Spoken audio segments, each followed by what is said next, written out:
বলতেছেন লাব্বাইক ইয়া রাসূলুল্লাহ। সুবহানাল্লাহ। আল্লাহর নবী আশ্চর্য হয়ে গেলেন। নবী বলেন, ও আবু বকর, আমি তো তোমাকে আজকে কারোকে বলি না, অনেকদিন আগে বলেছি, নির্দিষ্ট কোন দিন আমি সফরে আমি হিজরতে যাব তাও বলি না। ও আবু বকর, তুমি কিভাবে আমার প্রথম টোকার সাথে সাথে তুমি দরজা খুলে দিলে? আবু বকর বলেন, ইয়া রাসূলুল্লাহ,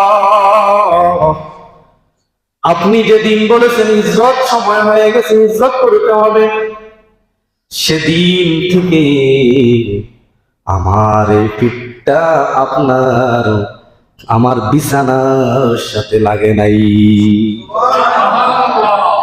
শুধু তাই না, নবীকে বলেন, ও নবী আমার, শুধু যে আমি